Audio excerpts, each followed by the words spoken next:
아담과 하와가 범죄하서 하나님께서는 아담과 하와와 그의 계속해서 아담과 하와 뒤를 이어서 범죄하는 인간들에게 5가지 저주를 내리셨다. 이것은 머릿속에 완전히 새겨둬야 될 것. 그래서 인간이 태어나는 것 자체가 저주예요. 예수님을 만나서 죄상 받지 않으면 엄마 뱃속에서 잉태되는 순간에 5가지 저주가 따라와요. 어느 때까지 죽고 난 다음까지 영원히.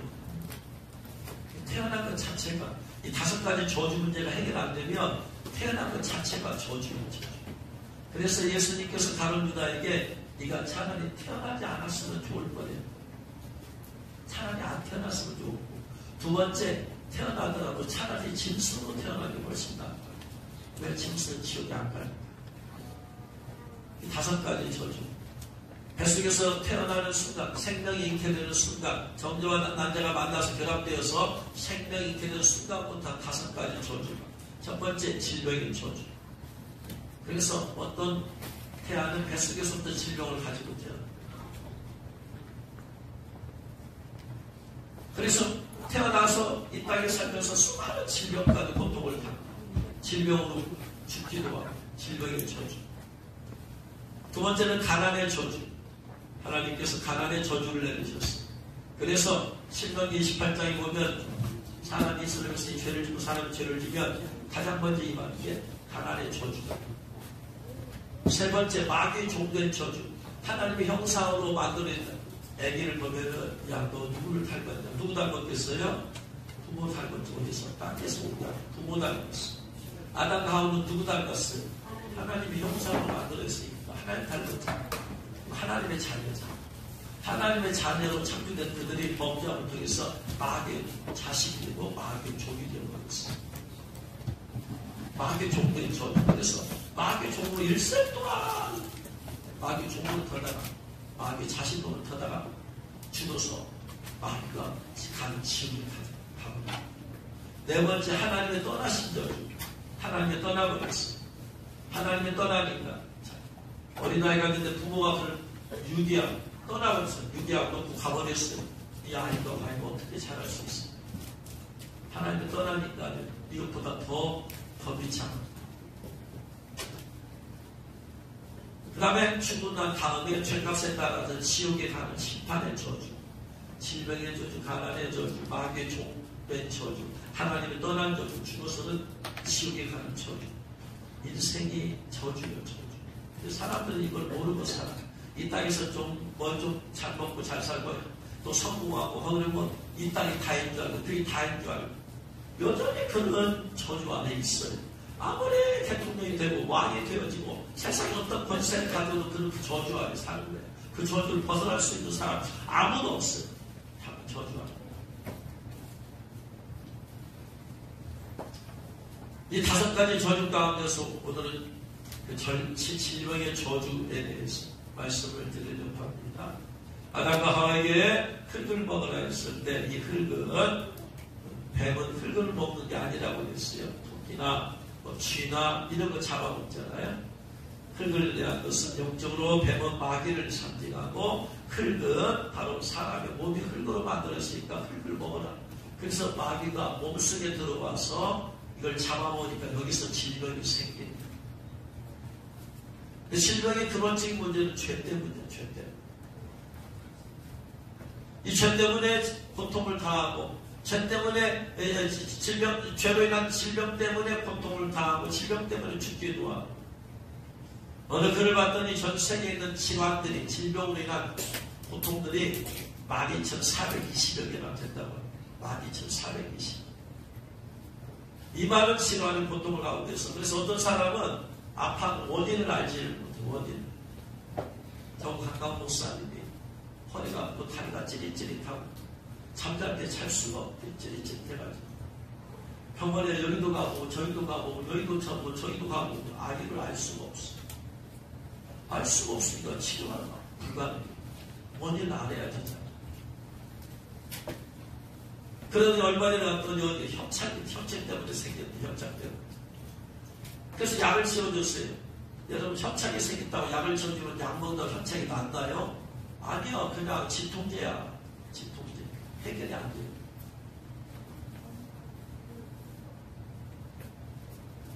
그것도 진짜 그런가도 몰라도.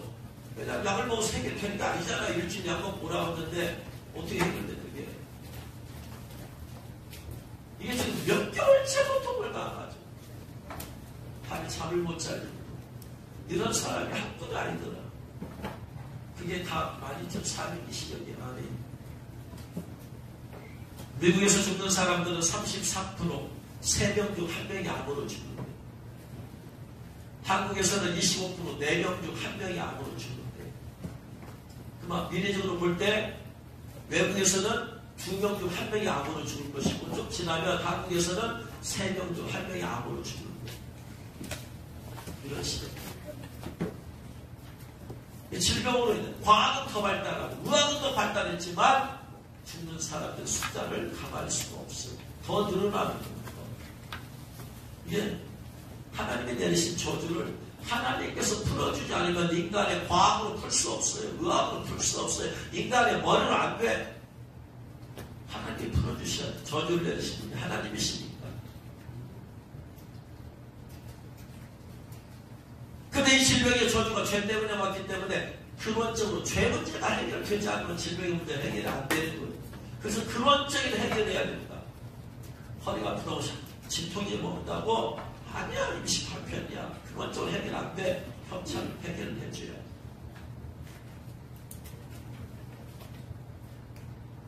저도 허리 협찬 너무 허리가 눌려가지고 허리가 아파서 운동은 해야 되는데 허리가 너무 아프고 오래 앉아 있을 수 없고 그래가지고 운동을 하기 위해서 제 허리에다가 디스크 닥터를 사가지고 디스크 닥터 바람을 넣으면 목기가 들어가지고 물 퍼지게 그래서 늘림 그걸 차고만 운동을 하는 거예요. 운동은 해야 되겠지 허리는 아프지 이걸 차고 하는 거예요. 여기를 꽉 쬐니까 위와 배가 얼마나 눌리겠어요. 음식이 소화가 안 돼요. 얼마나 기도를 했겠어요. 또 성도들과 함께 얼마나 기도를 했겠어요. 지금 거의 영향이 없어요. 지금 거의. 하나님은 되죠. 협찬이라는 게 치유될 수가 없는 건데 하여튼 지금은 그런 거 없이도 운동도 하고 활동을 하니까 하나님은 되죠.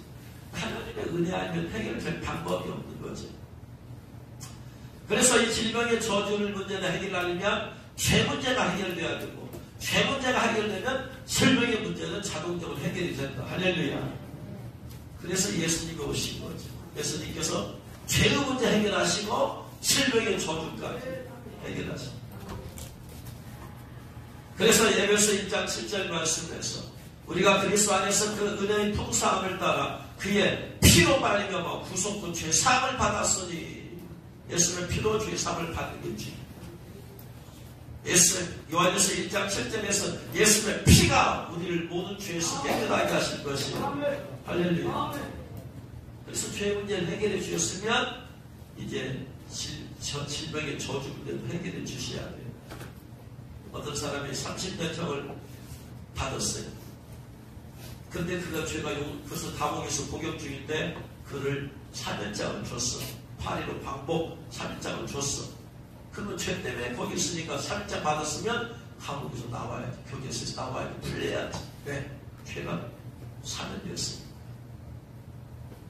율법의 저주에 갇혀있던 인간이 저주라는 율법의 저주, 질병의 저주라는 교동사 안에 갇혀서 율법의 이 질병으로서 고통당하는 인간이 죄사함을 받았으면 질병의 저주라는 교도소에서 풀려야지. 거기 더 이상 안 갇혀도 되잖아요.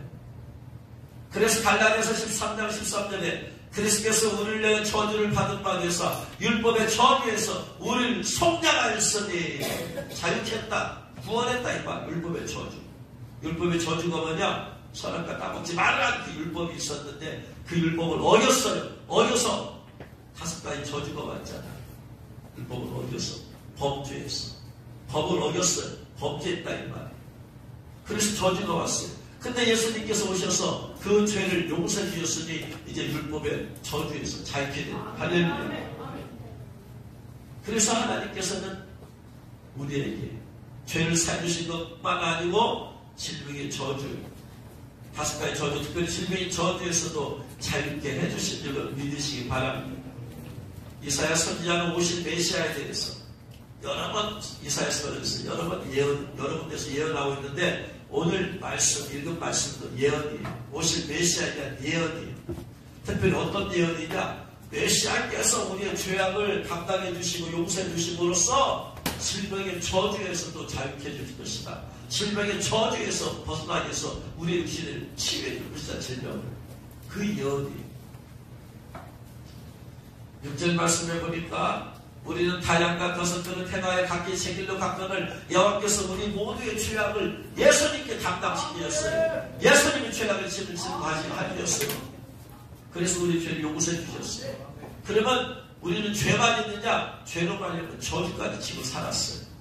근데 죄가 넘어가면서 예수님께서 죄로 말미암은 육신, 이 질병의 저주까지 다 지고 가버리시는다. 그러면 우리의 죄도 없고 저주도 예수님이 다 짊어지십니다.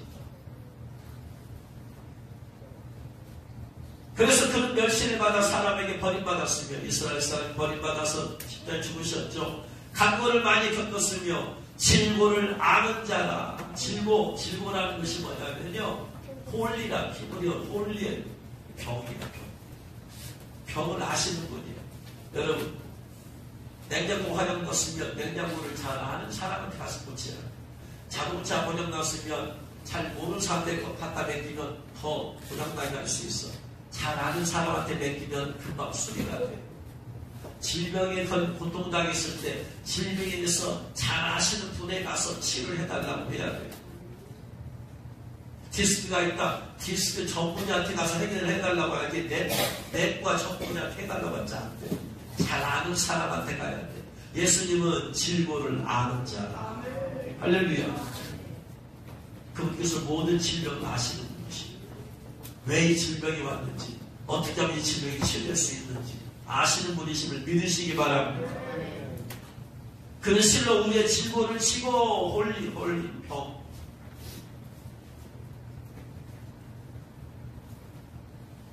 우리를 쳤어요. 우리의 질병을 예수님 대신 줬어. 우리가 11,420개의 질병을 지고 사는데 예수님이 그 질병을 접어주셨어요. 할렐루야. 아멘.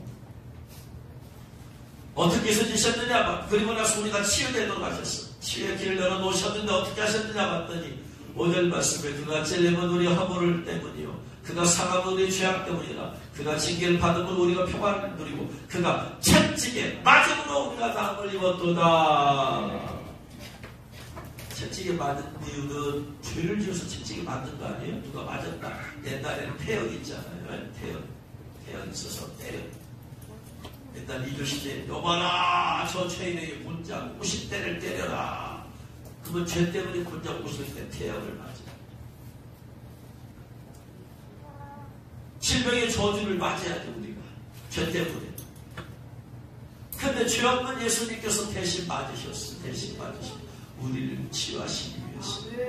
그가 채찍에 대신 맞음으로 우리는 나음을 입었도다.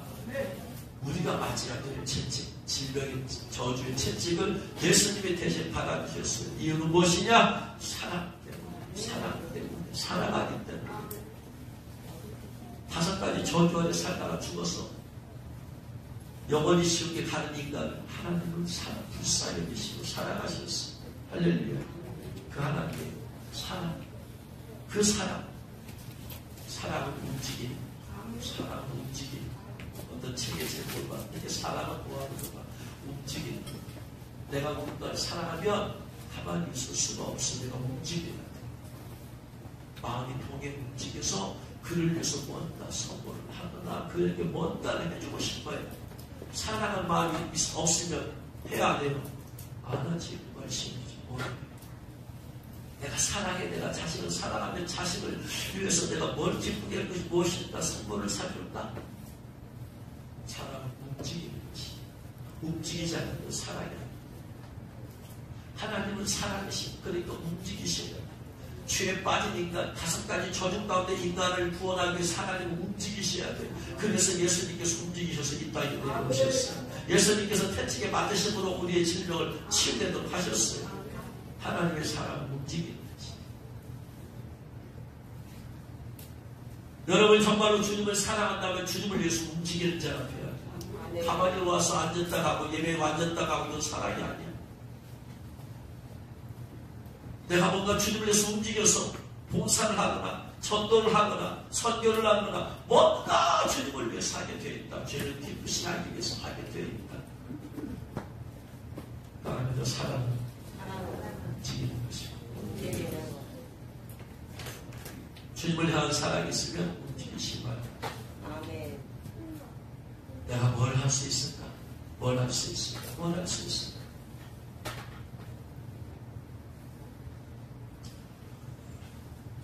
그래서 그분은 우리의 질고를 치고 가셨다. 치고 가다라는 것은 무슨 말이냐면 졌다라는 것은 다시 졌다는 게 아니고 가지고 가다. 가지고 가버리셨어요. 우리가 입고 있는 질병을 가지고 가버리셨다. 예수님께서. 할렐루야. 우리의 슬픔을 당하셨다라고 했는데 슬픔은 왜 눈앞에 띄워서 슬픔이란 말이 나와 있느냐. 슬픔이란 말은 해석이 좀 애매한 해석이 슬픔이 아니에요. 고통이에요. 고통. 슬픔의 히브리어는 마크 오브예요. 근데 마크 오브란 말은 고통, 페인, 고통을 의미하지 슬픔을 말하지 않아요. 질병으로 인한 고통이야. 고통을 예수님이 당하셨어. 어떻게? 채찍에 맞으시고. 할렐루야. 그래서 예수님께서 채찍에 맞으심으로 말미암아 우리가 나음을 입게 되었도다. 할렐루야. 그래가지고 예수님께서 이 땅에 오셔가지고 실제로 채찍에 맞으셨잖아요. 요한복음 19장 1절에 보니까 이에 빌라도가 예수님을 데리다가 채찍질 하더라. 예수님과 제자들이 최후의 만찬 그 다음날 새벽부터 시작해서 예수님의 고난과 죽음 부활을 그려낸 영화 멜 깁슨이 감독 연출했던 패션 오브 크라이스트를 보면은 예수님께서 채찍에 맞으시는데 얼마나 참혹합니까?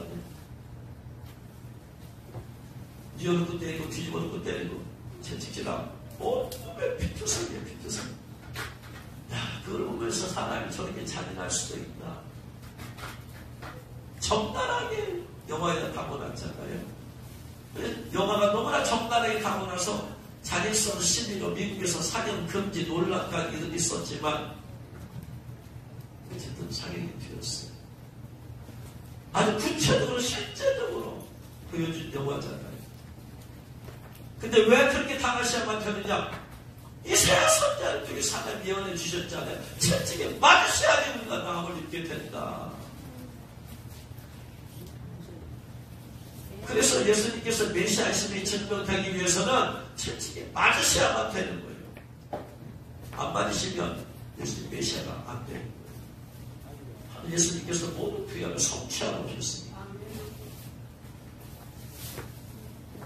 그가 채찍에 맞음으로 우리는 나음을 받았도다. 그래서 예수님께서 마태복음 8장 16, 17절 말씀에서 저물매 사람들이 귀신 들린 자를 많이 데리고 예수님께 오거늘 예수님께서 말씀으로 귀인을 쫓아내시고 병든 자를 갖고 찌시니 이는 선지자 이사야를 통하여 하신 말씀에 우리의 연약한 것을 친히 담당하시고 병을 짊어지셨도다 함을 이루려 하십니다. 많은 병을 고치신 이유는 뭐냐? 예언되어 있지 않느냐? 메시아의 사역이 병을 고치시는 것이다. 왜? 죄가 사함받았기 때문에. 죄 사함받은 친구가 뭐냐? 병이 고침받는 것입니다. 할렐루야. 그래서 우리가 이 땅에서 사는 동안에 육신의 질병으로 고통을 받는 삶을 당하지만 예수님께서 채찍에 맞으심으로 우리가 나음을 입었습니다.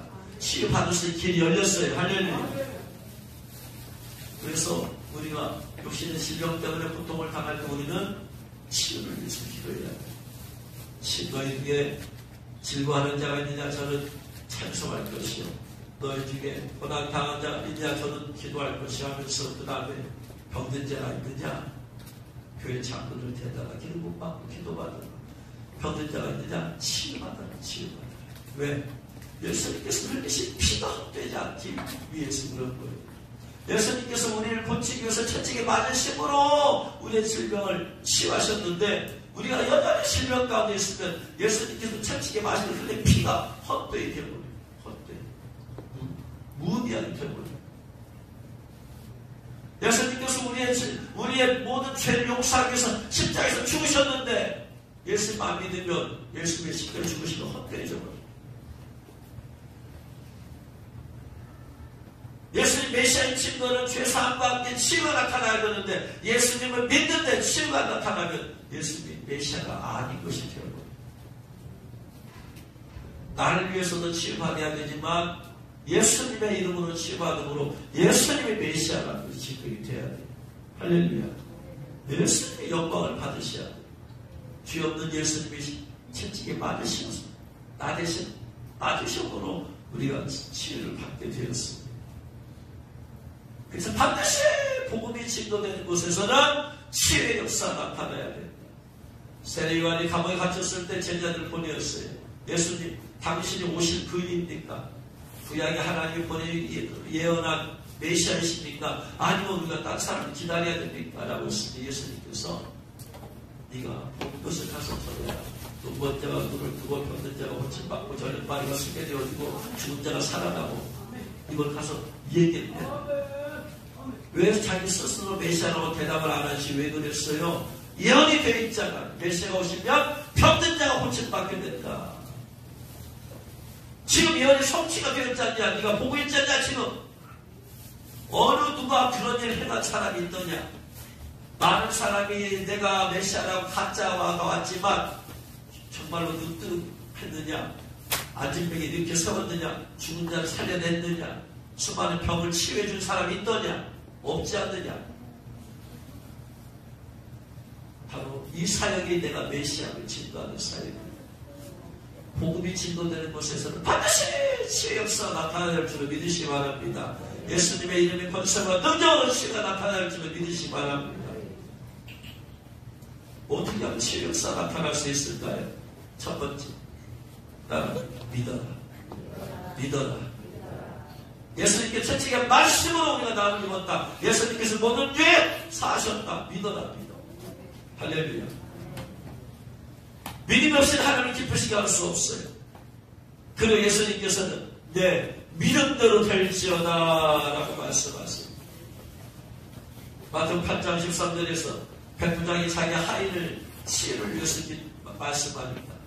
믿습니다. 주님. 내가 가서 고쳐드리라. 아닙니다. 안 오셔도 됩니다. 거기서 명령만 하셔도 됩니다. 예수님께서 백부장에게 이르시되 가라. 네 믿음대로 될지어다. 하시니 즉시 하인이 나으니라.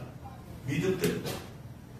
안 믿으면 안 믿음대로 역사가 안 나타나. 믿으면 믿음대로 역사가 나타나. 믿음이 없는 곳에서 그래서 믿음이 없는 사람들에게는 치료 역사가 나타나지 않아요. 모든 병을 고칠 수 있는 예수님도 믿음이 없는 사람들에게만큼은 권능을 행하실 수 없어요. 믿음이지. 마태복음 13장 58절에 그들이 믿지 않음으로 말미암아 거기서 많은 능력을 행하지 아니하시리라. 믿지 않으면 안 돼. 마가복음 6장 5절 6절에 거기서는 아무 권능도 행할 수 없어 다만 소수의 병자에게 안수하여 고칠 뿐이었고 그들이 믿지 않음을 이상히 여기셨더라. 안 믿으니까 불신의 곳에서는 하나님의 역사가 나타나지 않아. 12회 동안이나 혈류증을 앓았던 여인은 예수님의 겉옷만 만져도 치유받은 것을 믿었어요.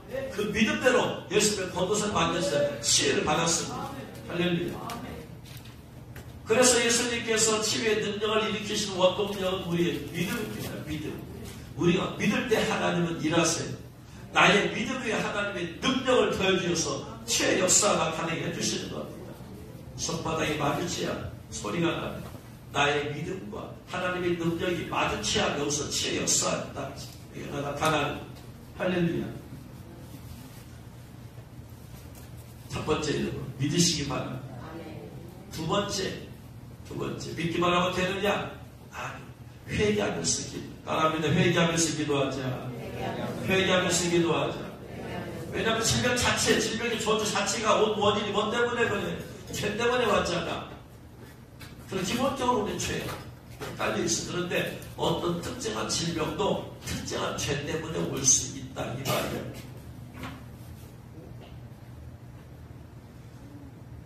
그래서 하나님께서는 우리가 하나님의 법을 잘 지키면 어떤 질병도 내리지 아니할 것이다 말씀하셨어요. 출애굽기 15장 26절에 너희가 너희 하나님 나 여호와의 말을 들어 순종하고 내가 보기에 의를 행하며 내 계명에 귀를 기울이면 내가 모든 귀를 지키면 내가 애굽 사람에게 내 모든 질병 중 하나도 너희에게 내리지 아니하리니 나는 너희를 치료하는 여호와입니다. 내 모든 귀를 지켜라. 그럼 내가 질병 너희에게 임하지 않게 할 것이다. 왜? 말씀을 지켰는데 왜 질병에 저주를 주세요? 주실 리가 없죠. 특별한 의도가 특별한 어떤 일이 아니면 하나님의 특별한 뜻이 아니면 일반적인 것은 줄 수가 없어요. 말씀에 순종하면 뭘 주시는데 축복을 주셔야 되는데 말씀에 순종하는데 저주를 주시다니 이건 막연한 일. 하나님 그렇게 할 수가 없는 거예요. 거꾸로 말하면 말씀에 불순종하면 애굽 사람들이 내린 질병이 임할 수도 있다 이 말이에요. 그래서 신명기 28장 15절 이하에 보면 하나님 말씀에 불순종하면 저주를 내리는데 첫 번째는 가난의 저주, 두 번째는 질병의 저주더라. 네가 만일 내 하나님 여호와의 말씀을 순종하지 아니하여 내가 오늘 내게 명령하는 그의 모든 명령과 규례를 지켜 행하지 아니하면 이 모든 저주가 내게 임하며 내게 이를 것이니 21절에 여호와께서 내 몸에 연병이 들게 하사 전염병이 들어서 내가 타지할 땅에서 마침내 너를 멸하실 것입니다. 22절 여호와께서 폐병, 열병, 염증, 학질, 한질, 풍제, 썩는 재앙으로 너를 치실 것이고 27절 종기, 치질, 괴혈병, 피부병으로 너를 치실 것이고 28절 네가 정신적으로 미치고 눈이 멀고 정신병으로 걸리게 될 것이고 35절 고치지 못할 심한 종기 이런 질병들의 근원은 하나님 말씀을 불순종해서 내리는 것들. 그러니까 우리가 질병으로 해서 고통당하게 될 때 모든 것이 뭐 죄로 인한 것은 아니지만 혹시 어떤 죄가 내가 지금 죄를 지어서 이 질병으로 내가 주님이 나를 내리치신 분 아닌가 생각할 때 자신을 돌아봐요. 그런 신앙을 갖는 건 대단히 좋은 신앙이에요. 이런 좋은 신앙의 본보기가 바로 엘리야를 배제했던 사람과 과부죠. 하나님께서 엘리야에게 사람과 과부로 가라. 그래서 사람과 과부는 마지막 남은 밀가루와 기름으로 떡을 만들어 먹고 이제 아들하고 만들어 먹고 이제 음식이 없으니까 죽을 마지막 이거 먹으면 끝이야. 이제 먼저 생길 데도 없고 가뭄으로 인해서 이거 먹고 죽어야 되겠다 했었는데 엘리야는 가서 하나님 말씀에 네 밀가루와 기름이 떨어지지 않게 될 것이니까 그거 너희들 먼저 먹지만 나한테 가져와. 엘리야 선지자를 대답했다는 얘기는 주님께 대답했다는 얘기. 엘리야는 예수님의 상징이죠. 주님께 드려. 너 마지막 남은 거 있냐? 그거 먹고 죽을래? 그러지 말고 주님께 드려. 주님께서 그거 받으시고 너희를 죽이겠느냐? 전능하신 주님이 사랑의 주님이 그럴 수 없다. 그래서 엘리야를 대접했더니 말씀 그 말대로 이 가뭄이 끝날 때까지 밀가루가 떨어지지 않냐고 병의 기름이 마르지 않는 기적을 체험했어요. 그런데 어느 날 그 여인의 아들이 병들어 눕게 되었는데 그 병이 매우 심해져서 결국 죽어버렸어요. 그러자 그 여인이 엘리야 선지자를 찾아와서 이렇게 말합니다. 열왕기상 17장 18절에 여인이 엘리야에게 이르되 하나님의 사람이 당신이 나와 더불어 무슨 상관이 있기로 내 죄를 생각나게 하고 또 내 아들을 죽게 하려고 내게 오셨나이까. 왜 내 죄를 생각나게 하고 아들이 병에 걸렸어요. 그 병 때문에 죽었어요. 병에 걸리고 죽은 이것이 내 죄를 생각나게 했어요. 그걸 통해서 그는 하나님 앞에 자기 자리를 돌아봤더니 죄가 깨달아졌어요. 깨달았으니까 회개했을 거 아니에요. 가서 하는 말이에요. 그래서 이처럼 그 아들이 병든 것과 병들어 죽게 된 것이 바로 죄로 인한 것이구나, 나의 죄로 인한 것이구나 깨닫고 회개. 그러자 엘리야는 하나님의 능력으로 그 아들을 다시 살려냈습니다. 할렐루야. 예수님께서 마가복음 2장 5절 이하에 보면 중풍병자가 치유받기 위해서 친구들이 지붕을 뜯어내고 상을 예수님 계신 곳에 내렸을 때 그 중풍병자에게 네가 죄사 받았느니라 먼저 죄사부터 선언하세요. 그리고 내 상을 가지고 집으로 가라. 이 사람이 중풍에 걸린 원인이 죄 때문이에요. 그러니까 먼저 죄부터 사함을 해주죠. 죄와 상관없었다면 그냥 바로 치해주었을 거예요.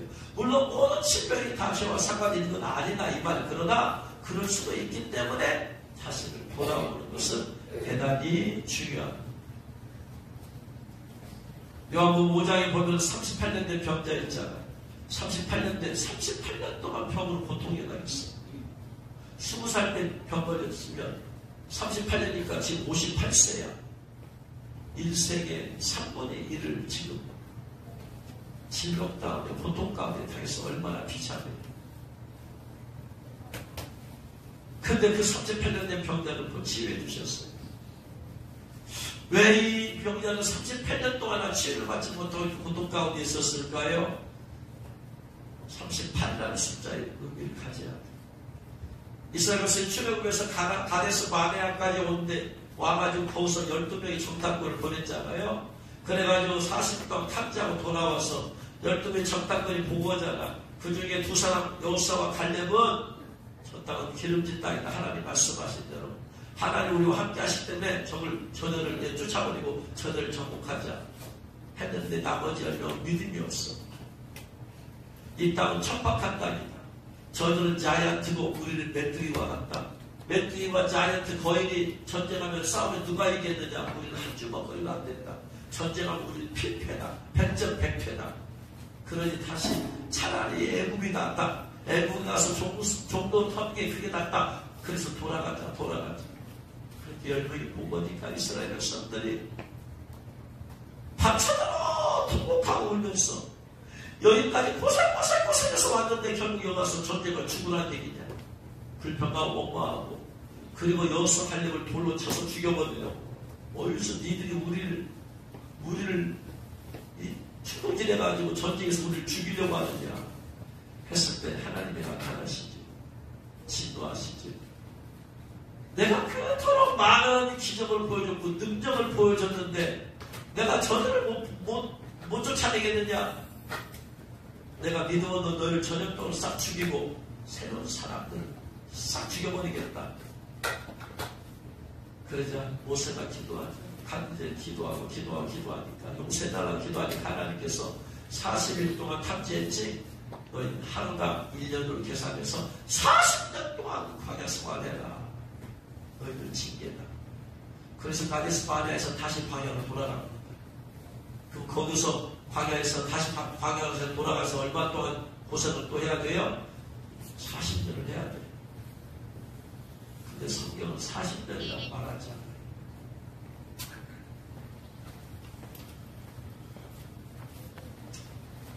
왜 제로 말하느냐면은 신명기 2장 14절 말씀 보면 신명기 2장 14절 말씀 보면 하나님은 하루당 40년을 광야 생활을 하라고 했는데 신명기 2장 14절을 같이 읽겠습니다. 가데스 바네아에서 떠나 세레시내를 건너기까지 38년 동안이라. 이때는 그 시대 모든 군인들이 여호와께서 그들에게 맹세하신 대로 진영 중에서 다 멸망하였다니. 다시 광야생활 몇 년 했다? 38년 했어요. 무슨 말이냐? 출애굽해가지고 가데스 바네아까지 오는데 2년 걸렸어요. 2년 걸렸고 거기서 12명의 정탐꾼에서 그러면 다시 40년 한다고 했으니까 광야생활 다시 40년 해야 돼. 그러면 총 광야생활이 42년이 돼야 돼. 자비로우신 하나님께서 어쨌든 간에 2년 동안 왔으니까 이거 2년 가려줄게. 38년 동안만 고생. 2년은 정상적으로 온 기간이고 38년은 불순종하여서 하나님이 주신다고 해서 가서 점령을 해야 되는데 불순종해서 광야에서 고생을 한 기간. 38이라는 숫자를 성경에서 불순종으로 말미암아 고통을 당하는 시간은 숫자예요. 38. 그러므로 38년 된 병자가 왜 38년 동안 했느냐? 하나님은 무슨 메시지를 주고 계시느냐? 이 사람은 불순종의 죄를 지어서 38년 동안 얼마나 많이 기도했겠어요? 치유받던 교회에서 38년 동안 기도 치유받는데 왜?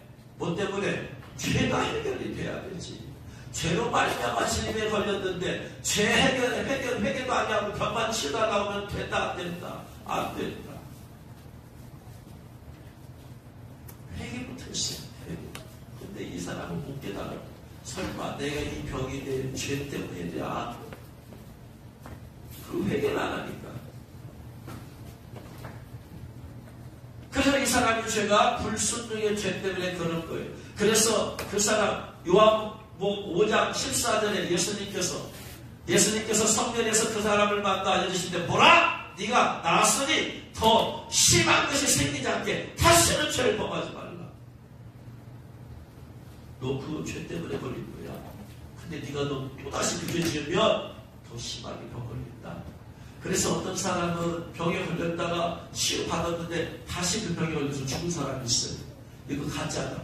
하나님의 치에서 완벽한 치유는 가짜다라고 하는데 무슨 가짜예요. 그 사람이 병에 걸리고 지금 죄 때문이었는데 하나님이 치유해 주셨으면 그 죄에서 떠나야 돼요. 다시 죄 가운데 들어가면 더 심하게 걸려서 죽어버리는 거예요. 그래서 죄로 말미암은 죄는 철저히 회개가 치유받은 줄로 믿으시기 바랍니다. 그래서 우리 질병이 있을 때 내 자리 돌아오면서 해가 회개하면 좋아. 그러면 뭐 상관이 있든 없든 간에 먼지 털어서 옷 털어서 먼지 안 나는 사람 없잖아요. 어쨌든 다른 죄 때문에 회개하면 유익이다. 이런 신앙의 자세가 중요한 줄 믿으시기 바랍니다. 회개하면 기도하라. 그 다음에 따라합시다. 다른 사람들을 용서하라. 내가 누군가를 용서하지 못하고 미워하고 분노하게 되어지는 것이 질병의 원인이 되어집니다. 어느 날 새벽에 기도하는데 단절염이 너무나 심해서 걸어가지 못하는 분이 생각이 났어요. 그래서 기도했습니다. 하나님 치유해주세요. 치유해주세요. 내 성령께서 말씀하세요. 그 성도 안에 있는 미움과 분노 때문에 관절이 그렇게 안 좋다. 그러니까 회개해야 된다. 미움과 분노와 관절염을 가져온 원인이다. 그래서 미움과 분노가 관절염하고 무슨 상관이 있지 이게 도대체? 미움과 분노로 마음이 죄, 관절염은 무신의 질병인데 무슨 상관이 있을까 해서 인터넷을 찾아보고 검색하고 시작했어요. 미움과 분노와 관절염의 관계. 그랬더니 한겨레 신문에서 어떤 한의사가 쓴 기사가 있었어요. 제목은 가슴에 쌓인 미움, 분노, 팔, 다리, 관절까지 상하게. 나이가 65세인 아주머니가 오신 적이 있다. 이분은 오실 때가 정해져 있다. 이분이 오시냐면 왜 오셨느냐? 한의원이 왜 왔는가 금방 알 수 있었다. 이분은 병원에서 류마티스 관절염으로 진단을 받았는데 그럭저럭 지내다가 한 번씩 심하게 관절이 아팠다. 이분은 딸이 여러 명 있었다. 근데 셋째 딸은 가까운 곳에 살아서 자주 들렸다. 하지만 어느 때부터 안 가게 되었다.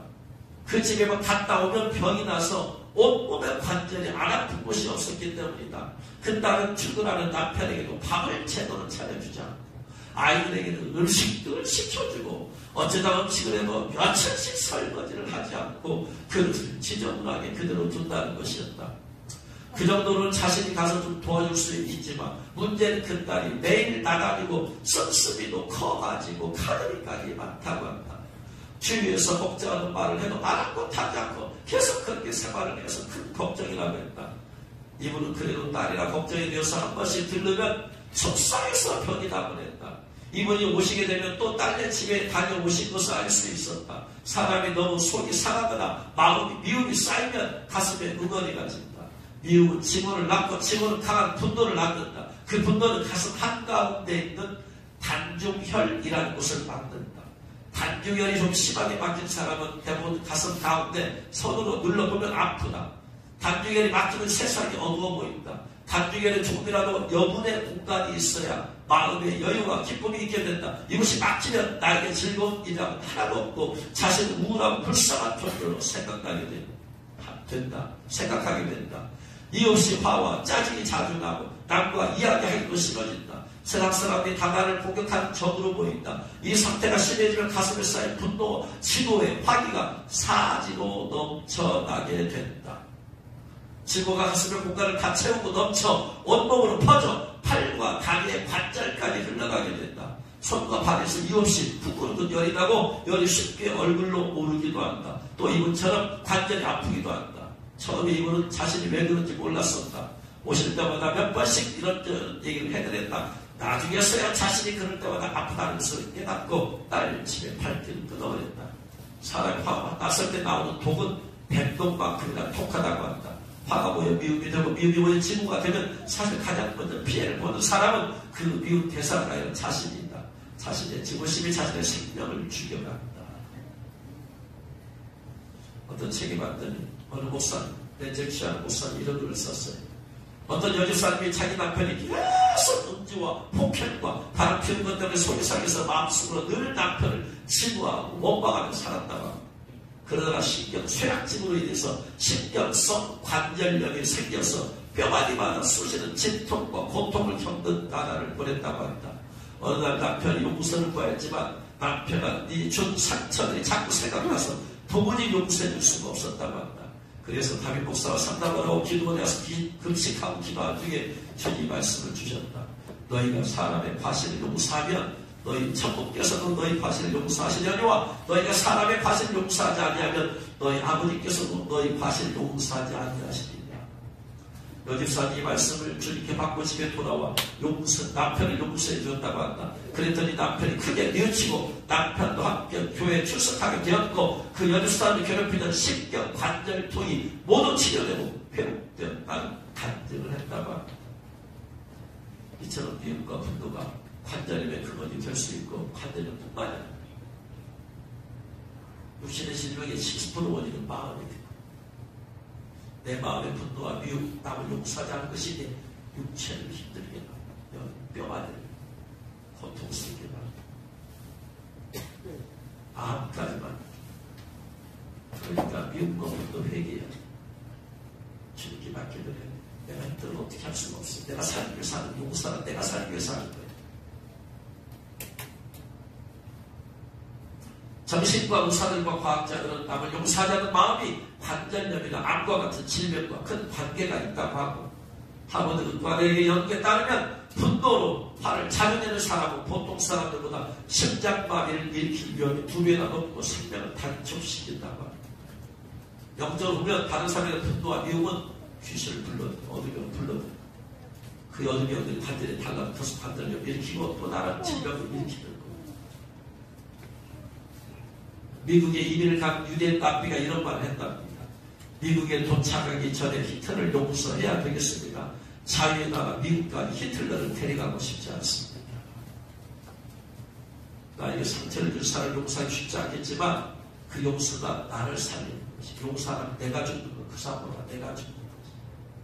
내가 질병을 해서 고통을 당할 혹시 내가 용서하지 않고 미워하고 분노하는 사람 있는가? 자신을 살펴보고 회개하고 용서하고 그 질병이 잘 기댈 줄을 믿으시기 바랍니다. 그 다음에 때는 축사하는 기도예요.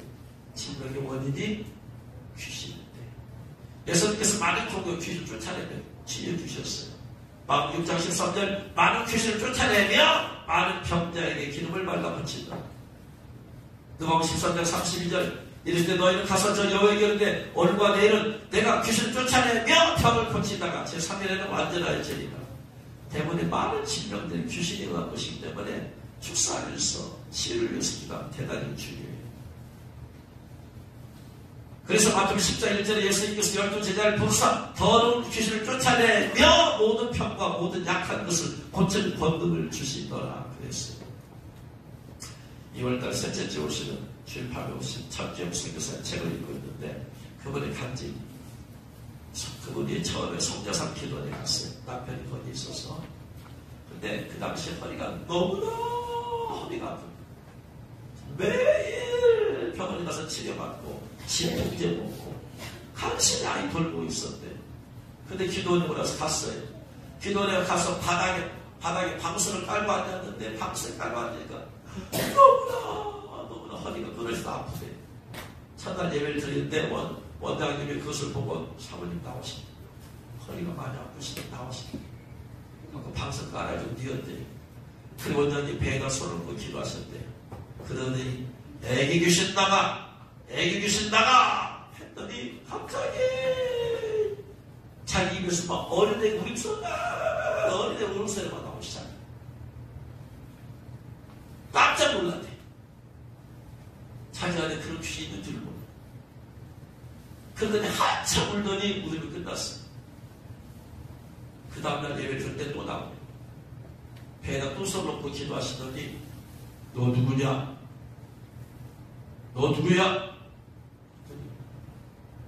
저 천주입니다라고 말을 하려고 하는데 내 안에서 또 다른 인격체가 간호사 귀신이다 그러더니 말하려고 하는데 먼저 툭 튀어나오더니 깜짝 놀랐어요. 왜 여기 들어왔어? 내가 이 사모 어릴 때 들어왔지. 5명이 들어와서 모든 관절과 골수에 주사를 놨어. 이제 약이 다 들어가서 조금만 있으면 죽어. 이 사모가 죽으면 저 남편도 자살할 것이고 그러면 애들도 다 죽을 거야. 하하하하. 귀신이 그래. 그래서 원장님이 더러운 귀신아 예수로 나가. 더러운 귀신아 예수로 나가. 그러니까 안돼. 다 됐는데 억울하다.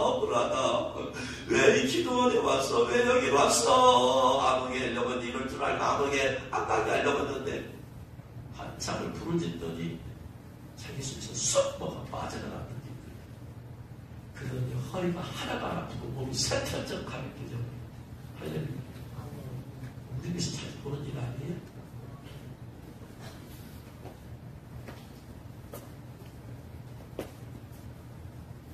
귀신이 주는 질병, 축사, 귀신 나가면서 나가게 되었어. 할렐루야. 이런 경우들이 있어요. 죄와 상관되어 있으면 죄와 회개하고 기도하고 미움과 분노 회개하고 용서하고 기도하고 귀신에 무슨 축사하며 기도하고 그러면서 모든 질병이 낫는 건 아니에요. 왜? 사도 바울도 육신에 가시가 있었지만 육체에 가시가 질병이 있었잖아요. 안다. 왜? 너무나 하늘의 신앙을 너무나 많이 받아가지고 교만해지기 쉬워. 그래서 연약하게 하기 위해서 육체의 질병을 주고 연약하게 겸손하게 만들기 위해서. 근데 여러분 그럴 일 없어요. 걱정하지 마세요. 여러분이 사도 바울 좀 삭제 좀 봤어요? 교만한 게 뭐가 있다고? 그런데도 또 사람은 교만해. 조금만 뭐 사람은 그냥 자기 들으니까 교만해. 방점을 떨어. 그래서 죽이도 해야 돼. 기대도 안 나. 사도 바울 남을 고치는 치유사인자는 본인을 못 고친다. 네? 저번에 오신 김펄 목사님도 하늘의 비밀학을 보았어. 하늘이 안 고쳐주시잖아. 육신의 질병 가지고 간증하고 다니잖아. 교만하지 마요. 이런 경고 있다. 또 어떤 때는 주님이 천국에 가시냐 부르시면 통로로 불러요. 근데 나이가 많으신 분들 병이 걸렸다. 무조건 살려달라고 하지 말아야 말이에요. 하나님 뜻을 분별해야 돼요. 이걸 통해서 주님이 천국에 부르시다. 그건 갈 준비를 해야 되는데 무조건 살려달라고 하면 어떻게 돼요? 갈 준비하는 게 더 중요하다. 나이 들어서 살면 얼마나 더 살겠어요. 나이 들어서 몸도 마음도 다 불편해 지금. 빨리 천국 가는 게 예? 그게 은혜 아니에요. 병을 때 어떻게 나 살려고 막 며칠 더 살려고 그러지 말자 이 말이에요. 내가 주님 앞에서 철저히 회개하고 주 앞에 떳떳이 설 정도로 준비하면 돼. 그럼 사람 죽으나 그게 의미가 없어요. 나이가 들면 네? 어쨌든 간에 이제 말씀 마칩니다. 그래서 예수님께서 채찍에 맞으심으로 우리가 나음을 입었습니다. 할렐루야. 그래서 우리가 이전에 시험에 걸렸을 때는 첫 번째 예수님 채찍에 맞으심으로 우리가 나음을 입었다 말씀 믿으시기 바랍니다. 두 번째 내 죄 때문 아닌가 돌아봐요. 나의 분노와 미움과 용서하지 않은 것을 때문에 아닌가 돌아봐야 돼요. 철저히 얘기해요. 내 죄와 상관없이 더럽게 죄대한 것은 아닌가 하고 주사해야 돼요.